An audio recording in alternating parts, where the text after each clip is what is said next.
Hello friends, तो कैसे हैं आप सब। उम्मीद करते हैं ठीक ही होंगे। तो दोस्तों, इससे पिछली वीडियो में हम विधानसभा से जुड़े महत्वपूर्ण प्रश्न किए थे और आज इस वीडियो में हम आयोग व परिषदों से जुड़े कुल 40 वीवीआई प्रश्नों का रिवीजन करेंगे। दोस्तों, बाकी के वीडियोज हमारे चैनल पर पॉलिटी के प्लेलिस्ट में अपलोडेड है, अगर आप चाहें तो वहां से देख सकते हैं। तो बिना समय गवाए चलिए हम अपना आज का टॉपिक शुरू करते हैं। तो आज का हमारा पहला प्रश्न है, क्षेत्रीय परिषदों का गठन किसके द्वारा किया जाता है। क्षेत्रीय परिषदों का गठन किसके द्वारा किया जाता है। तो आइए हम पहले समझते हैं कि क्षेत्रीय परिषद होता क्या है। देखिए, क्षेत्रीय परिषद ऐसे सलाहकार निकाय हैं जिनमें एक क्षेत्र के कई राज्य शामिल होते हैं। क्षेत्रीय परिषद ऐसे सलाहकार निकाय हैं, मतलब एडवाइजरी बॉडी हैं, जिनमें एक क्षेत्र के कई राज्य शामिल होते हैं। इनका उद्देश्य राज्यों के बीच सहयोग, समन्वय और विवादों का समाधान करना होता है। ये जो क्षेत्रीय परिषद है, यह एक संवैधानिक निकाय नहीं है, मतलब इस निकाय की चर्चा हमारे संविधान में नहीं थी। कहने का मतलब है कि जिस समय हमारा संविधान बनकर के तैयार हुआ था, उस समय संविधान में क्षेत्रीय परिषद की चर्चा नहीं थी। क्षेत्रीय परिषद को बाद में कानून द्वारा बनाया गया है। तो आइए अब हम प्रश्न को देख लेते हैं। क्षेत्रीय परिषदों का गठन किसके द्वारा किया जाता है। तो क्षेत्रीय परिषद का गठन राष्ट्रपति के द्वारा किया जाता है। क्षेत्रीय परिषदों का गठन राष्ट्रपति के द्वारा किया जाता है। हमारा अगला प्रश्न है, सामान्यतः किसी क्षेत्रीय परिषद की अध्यक्षता कौन करता है। सामान्यतः किसी क्षेत्रीय परिषद की अध्यक्षता कौन करता है। तो केंद्रीय गृह मंत्री। केंद्रीय गृह मंत्री किसी भी क्षेत्रीय परिषद की अध्यक्षता करते हैं। भारतीय संविधान में क्षेत्रीय परिषदों के संबंध में कोई प्रावधान नहीं था। राज्य पुनर्गठन आयोग की रिपोर्ट पर 1956 ईस्वी में संसद के अधिनियम के माध्यम से 5 क्षेत्रीय परिषदों उत्तर, दक्षिण, केंद्रीय, पूर्वी और पश्चिमी का गठन किया गया। प्रत्येक क्षेत्रीय परिषद का अध्यक्ष भारत के केंद्रीय गृह मंत्री होते हैं। हमारा अगला प्रश्न है, क्षेत्रीय परिषदों का सृजन हुआ है। तो क्षेत्रीय परिषदों का सृजन हुआ है संसदीय कानून द्वारा।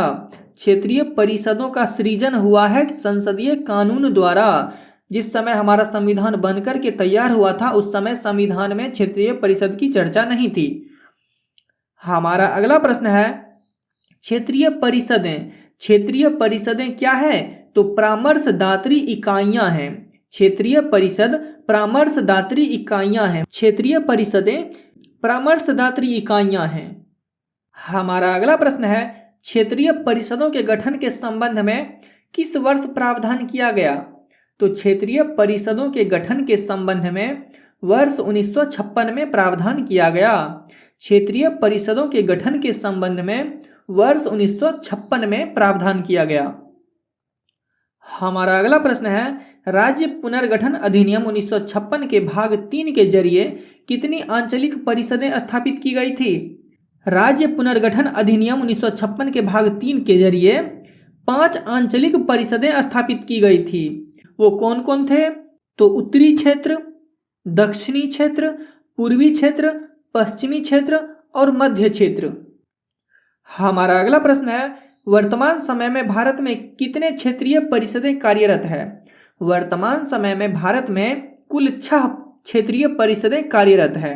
ठीक, वो कौन कौन से हैं। तो उत्तरी क्षेत्र, दक्षिणी क्षेत्र, पूर्वी क्षेत्र, पश्चिमी क्षेत्र, मध्य क्षेत्र और जो 6ठा क्षेत्रीय परिषद है उत्तर पूर्व, इसका गठन 1971 में हुआ था, सबसे लास्ट में हुआ था।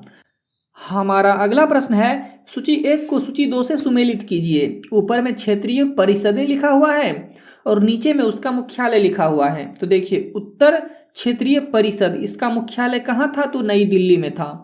उत्तर क्षेत्रीय परिषद, इसका मुख्यालय नई दिल्ली।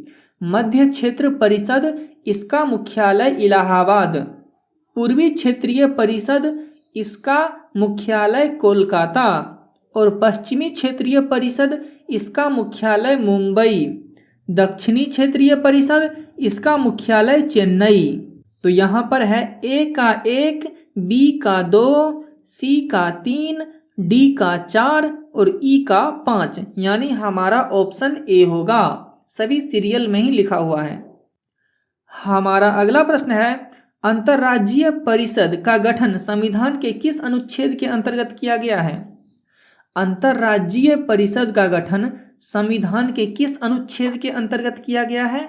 तो आइए पहले हम समझते हैं कि अंतर्राज्यीय परिषद क्या होती है। देखिए, अंतर्राज्यीय परिषद एक ऐसा मंच है जहां केंद्र सरकार और राज्यों के बीच आपसी मुद्दों पर चर्चा, समन्वय और सहयोग किया जाता है। यह एक संवैधानिक निकाय है क्योंकि इसका उल्लेख संविधान में किया गया है। इसे अनुच्छेद 263 के तहत राष्ट्रपति द्वारा स्थापित किया जाता है। अब आइए हम प्रश्न पर आते हैं। तो अंतर्राज्यीय परिषद का गठन संविधान के किस अनुच्छेद के अंतर्गत? तो अनुच्छेद 263 के अंतर्गत। हमारा अगला प्रश्न है, अंतर्राज्यीय परिषद का निर्माण होता है। तो अंतर्राज्यीय परिषद का निर्माण संवैधानिक प्रावधान द्वारा हुआ है। अंतर्राज्यीय परिषद का निर्माण संवैधानिक प्रावधान द्वारा हुआ है। हमारा अगला प्रश्न है, वर्ष 1990 में अंतर्राज्यीय परिषद का प्रतिष्ठान किस समिति की संस्तुति पर किया गया? वर्ष 1990 में अंतर्राज्यीय परिषद का प्रतिष्ठान किस समिति की संस्तुति पर किया गया? तो सरकारिया आयोग। सरकारिया आयोग वर्ष 1990 में अंतर्राज्यीय परिषद का प्रतिष्ठान सरकारिया आयोग समिति की संस्तुति पर किया गया। हमारा अगला प्रश्न है, सरकारिया कमीशन द्वारा संस्तुति की गई अंतर्राज्यीय परिषद का गठन संविधान की किस धारा के अंतर्गत किया गया? तो सरकारिया कमीशन द्वारा संस्तुति की गई अंतर्राज्यीय परिषद का गठन संविधान की धारा 263 के अंतर्गत किया गया। सरकारिया कमीशन द्वारा संस्तुति की गई अंतर्राज्यीय परिषद का गठन संविधान की धारा 263 के अंतर्गत किया गया। हमारा अगला प्रश्न है, अंतर्राज्यीय परिषद की स्थापना कब हुई? अंतर्राज्यीय परिषद की स्थापना 28 मई 1990 को हुई थी। अंतर्राज्यीय परिषद की स्थापना 28 मई 1990 को हुई थी। अंतर्राज्यीय परिषद के कार्य क्या क्या हैं? तो राज्य तथा केंद्र के मध्य जो विवाद हो उसकी जांच कर उचित सलाह देना, राज्यों तथा केंद्र के समान लाभ से संबंधित विषयों पर अनुसंधान करना, उपयुक्त विषयों के बारे में उत्तम समन्वय हेतु कार्यवाही की सिफारिश करना। हमारा अगला प्रश्न है, किस प्रधानमंत्री के कार्यकाल में अंतर्राज्यीय परिषद का प्रथम बार गठन किया गया? किस प्रधानमंत्री के कार्यकाल में अंतर्राज्यीय परिषद का प्रथम बार गठन किया गया? तो बीपी सिंह।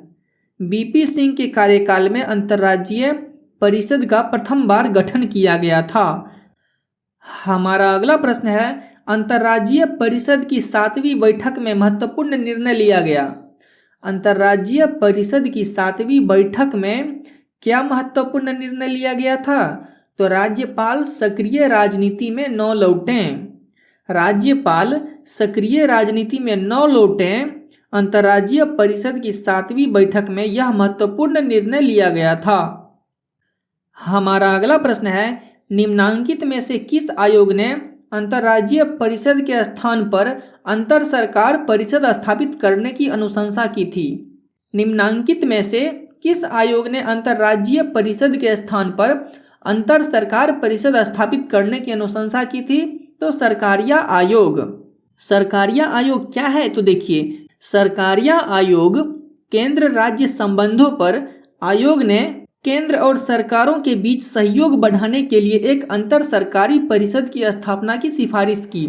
इस परिषद को अंतर्राज्य परिषदों को बदलने और अंतर्राज्यीय मुद्दों के बेहतर समन्वय और समाधान की सुविधा प्रदान करने के लिए कल्पना की गई थी। हमारा अगला प्रश्न है, राष्ट्रपति द्वारा नियुक्त अंतर्राज्यीय परिषद का प्रमुख कार्य क्या है? राष्ट्रपति द्वारा नियुक्त अंतर्राज्यीय परिषद का प्रमुख कार्य क्या है? तो चलिए हम सभी ऑप्शन को देखते हैं।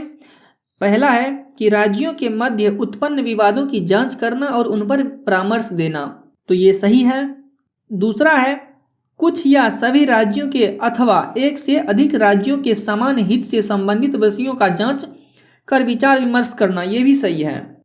अगला है उपयुक्त विषयों विशेषकर इनमें संबंधित नीति और कार्य के बेहतर समन्वय की सिफारिश करना, ये भी सही है। उपयुक्त तीनों यानी उपयुक्त सभी, ये तीनों ही अंतर्राज्यीय परिषद के प्रमुख कार्य हैं। हमारा अगला प्रश्न है, योजना आयोग की स्थापना किस वर्ष की गई थी? योजना आयोग की स्थापना 1950 ईस्वी में की गई थी। ठीक, योजना आयोग की स्थापना केंद्रीय मंत्रिमंडल के एक प्रस्ताव द्वारा 15 मार्च 1950 को किया गया था। यह एक संविधानेतर निकाय है। संविधानेतर का मतलब है कि ये जो निकाय है यह संविधान लागू होने के बाद बना था। ठीक, हमारा अगला प्रश्न है, 1950 में भारत में योजना आयोग की स्थापना की गई। तो 1950 में भारत में योजना आयोग की स्थापना की गई थी केंद्रीय मंत्रिमंडल के एक प्रस्ताव द्वारा। और योजना आयोग के जो पदेन अध्यक्ष होते हैं वो प्रधानमंत्री होते हैं। ठीक ना, योजना आयोग के अध्यक्ष कौन होते हैं? तो प्रधानमंत्री होते हैं। हमारा अगला प्रश्न है, 1950 में योजना आयोग का गठन निम्न में से किसके संकल्प द्वारा किया गया? तो 1950 में योजना आयोग का गठन संघीय मंत्रिमंडल के संकल्प द्वारा किया गया। और दोस्तों मैं आपको बता दूं कि 1 जनवरी 2015 को योजना आयोग के स्थान पर नीति आयोग का गठन किया गया है। 1 जनवरी 2015 को योजना आयोग के स्थान पर नीति आयोग का गठन किया गया है। हमारा अगला प्रश्न है, नीति आयोग से सर्वाधिक प्रभावित हुआ? नीति आयोग से सर्वाधिक प्रभावित हुआ वित्त आयोग। ठीक, नीति आयोग का गठन 1 जनवरी 2015 को किया गया। नीति आयोग से वित्त आयोग सर्वाधिक प्रभावित हुआ है। नीति आयोग का पूरा नाम राष्ट्रीय भारत परिवर्तन संस्थान, national institute for transforming India, NITT है। वर्तमान में नीति आयोग के उपाध्यक्ष राजीव कुमार हैं। हमारा अगला प्रश्न है, नीति आयोग ने संघवाद को निरस्त कर दिया, यह किसका विचार है? नीति आयोग ने संघवाद को निरस्त कर दिया, यह किसका विचार है? तो अशोक चंद्रा का। अब ये अशोक चंद्रा हैं कौन? तो देखिए, अशोक चंद्र भारत के एक वरिष्ठ भारतीय प्रशासनिक सेवा अधिकारी मतलब ICS अधिकारी थे। ठीक, उन्होंने भारत की वित्तीय प्रशासन और सार्वजनिक प्रशासन यानी कि फाइनेंशियल एडमिनिस्ट्रेशन और पब्लिक एडमिनिस्ट्रेशन पर महत्वपूर्ण कार्य किया था। तो नीति आयोग ने संघवाद को निरस्त कर दिया, यह किसका विचार है? तो अशोक चंद्र का विचार है। हमारा अगला प्रश्न है, भारत सरकार ने नीति आयोग की स्थापना निम्नलिखित में से किसका स्थान लेने के लिए की थी? भारत सरकार ने नीति आयोग की स्थापना निम्नलिखित में से किसका स्थान लेने के लिए की थी? तो योजना आयोग। भारत सरकार ने नीति आयोग की स्थापना योजना आयोग का स्थान लेने के लिए की थी। हमारा अगला प्रश्न है, पूर्ववर्ती नीति आयोग को आर्थिक मंत्रिमंडल किसने बताया? पूर्ववर्ती नीति आयोग को आर्थिक मंत्रिमंडल अशोक चंद्र ने बताया था। हमारा अगला प्रश्न है, पूर्ववर्ती नीति आयोग का गठन निम्नलिखित में से किसकी अनुशंसा से हुआ था? पूर्ववर्ती नीति आयोग का गठन निम्नलिखित में से किसकी अनुशंसा से हुआ था? तो योजना सलाहकार बोर्ड। ठीक, पूर्ववर्ती नीति आयोग का गठन योजना सलाहकार बोर्ड की अनुशंसा से हुआ था। हमारा अगला प्रश्न है, पूर्ववर्ती नीति आयोग को निम्न में से किसने कहा था कि न केवल केंद्र बल्कि राज्यों के लिए भी आर्थिक मंत्रिमंडल है? पूर्ववर्ती नीति आयोग को निम्न में से किसने कहा था कि न केवल केंद्र बल्कि राज्यों के लिए भी आर्थिक मंत्रिमंडल है? तो अशोक चंद्र ने कहा था। हमारा अगला प्रश्न है, पूर्ववर्ती नीति आयोग के पदेन सदस्य निम्न में से कौन थे? तो पूर्ववर्ती नीति आयोग के पदेन सदस्य कौन कौन थे? तो वित्त मंत्री और योजना मंत्री, यानी पूर्ववर्ती नीति आयोग के पदेन सदस्य वित्त मंत्री तथा योजना मंत्री थे। हमारा अगला प्रश्न है, योजना आयोग के प्रथम उपाध्यक्ष थे। योजना आयोग के प्रथम उपाध्यक्ष गुलजारी लाल नंदा थे। योजना आयोग की स्थापना 15 मार्च 1950 को केंद्रीय मंत्रिमंडल द्वारा पारित प्रस्ताव के द्वारा किया गया था, जिसके प्रथम अध्यक्ष जवाहरलाल नेहरू तथा उपाध्यक्ष गुलजारी लाल नंदा थे। और दोस्तों, नीति आयोग जिसका गठन 1 जनवरी 2015 को हुआ है, उसके प्रथम उपाध्यक्ष कौन थे? तो उसके प्रथम उपाध्यक्ष अरविंद पनगड़िया थे। नीति आयोग के प्रथम उपाध्यक्ष अरविंद पनगड़िया थे। और वर्तमान में नीति आयोग के उपाध्यक्ष कौन हैं? तो वर्तमान में नीति आयोग के उपाध्यक्ष राजीव कुमार हैं। हमारा अगला प्रश्न है, निम्नलिखित में से कौन सी नीति आयोग का उद्देश्य नहीं है? निम्नलिखित में से कौन सी नीति आयोग का उद्देश्य नहीं है? तो दोस्तों हम पहले देखेंगे कि नीति आयोग करता क्या क्या है। तो नीति आयोग क्या करता है? तो यह विकास की प्रक्रिया के लिए महत्वपूर्ण दिशा और कार्य नीतिगत सूचना उपलब्ध कराता है। और दूसरा, यह नीति के प्रमुख तत्व उपलब्ध करने में चिंतक मंडल के रूप में कार्य करता है, ये भी है। और तीसरा, यह कार्यक्रमों के कार्यान्वयन पर निगरानी रखता है और उसका मूल्यांकन करता है, तो ये भी है। मतलब यहाँ पर ऑप्शन ए, बी और सी में जो लिखा है वह नीति आयोग का कार्य है, तो ऑप्शन डी में जो लिखा होगा वही गलत होगा, मतलब वो नीति आयोग का उद्देश्य नहीं है, ऑप्शन डी।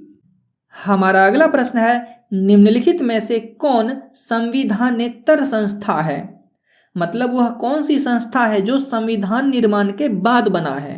ठीक, वह कौन सी संस्था है जिसका निर्माण संविधान लागू होने के बाद हुआ है? तो वह है नीति आयोग। हमारा संविधान 26 जनवरी 1950 को लागू हुआ था, लेकिन नीति आयोग 15 मार्च 1950 को बना है, तो ये जो है यह संविधानेतर संस्था है। हमारा अगला प्रश्न है, निम्नलिखित में से कौन सा एक संविधान का अंग नहीं है? तो कौन सा एक संविधान का अंग नहीं है, मतलब इसकी चर्चा संविधान में नहीं थी? तो नीति आयोग। ठीक, नीति आयोग संविधान लागू होने के बाद बना है। हमारा अगला प्रश्न है, नीति आयोग का स्वरूप क्या है? तो नीति आयोग का स्वरूप क्या है? तो नीति आयोग परामर्शदात्री संस्था है। नीति आयोग परामर्शदात्री सलाहकारी संस्था है। हमारा अगला प्रश्न है, निम्नलिखित में से कौन सा एक संवैधानिक निकाय नहीं है? तो संवैधानिक निकाय नहीं है, तो नीति आयोग संवैधानिक निकाय नहीं है। नीति आयोग का मुख्यालय कहाँ है? तो दिल्ली में है। नीति आयोग का मुख्यालय दिल्ली में है। हमारा अगला प्रश्न है, निम्नलिखित में से कौन संविधानेतर और विधि बाह्य निकाय है? मतलब वो कौन सा है जो संविधान के बाद बना है? तो ये सभी हैं, ठीक ना। राष्ट्रीय विकास परिषद, राष्ट्रीय एकता परिषद, नीति आयोग, ये सभी संविधानेतर और विधि बाह्य निकाय हैं। हमारा अगला प्रश्न है, भारत के योजना आयोग को डैश में नीति आयोग द्वारा प्रतिस्थापित किया गया था? तो भारत के योजना आयोग को 2015 में नीति आयोग के द्वारा प्रतिस्थापित किया गया था। हमारा अगला प्रश्न है, नीति आयोग का अध्यक्ष होता है? नीति आयोग का अध्यक्ष प्रधानमंत्री होते हैं। हमारा अगला प्रश्न है, नीति आयोग का पदेन सभापति होता है? तो नीति आयोग का पदेन सभापति या अध्यक्ष जो भी कहें, प्रधानमंत्री ही होते हैं। ठीक। हमारा अगला प्रश्न है, भारत के नीति आयोग के संबंध में निम्नलिखित में से कौन सा कथन सही है? भारत के नीति आयोग के संबंध में कौन सा कथन सही है? तो देखिए, नीति आयोग का संविधान में कोई उल्लेख नहीं है, ये सही है। इसका उपाध्यक्ष एवं सदस्यों के लिए कोई निश्चित कार्यकाल नहीं होता, ये भी सही है। इसके सदस्य के लिए कोई निश्चित योग्यता निर्धारित नहीं है, ये भी सही है। मतलब ये उपयुक्त सभी, ये सभी नीति आयोग के विषय में सही हैं। हमारा अगला प्रश्न है, नीति आयोग के उपाध्यक्ष को भारत सरकार में सरकारी वरीयता क्रम में महत्व का दर्जा दिया गया है। देखिए, नीति आयोग के जो उपाध्यक्ष होते हैं उनको भारत सरकार के कैबिनेट मंत्री के समान महत्व का दर्जा दिया गया है, तो हमारा उत्तर ए होगा। हमारा अगला प्रश्न है, नीति आयोग के विषय में निम्नलिखित में से कौन सा एक कथन सही नहीं है? नीति आयोग के विषय में कौन सा कथन सही नहीं है? तो ऑप्शन बी में लिखा है कि इसमें एक पूर्णकालिक अध्यक्ष होता है, यही कथन सही नहीं है। ठीक ना। नीति आयोग के जो सदस्य होते हैं उनके कार्यकाल की चर्चा नहीं है। तो दोस्तों, यहीं पर हमारा यह वीडियो खत्म हुआ। अगर आपको यह वीडियो अच्छा लगा तो कृपया चैनल को लाइक, शेयर एंड सब्सक्राइब करना ना भूलें।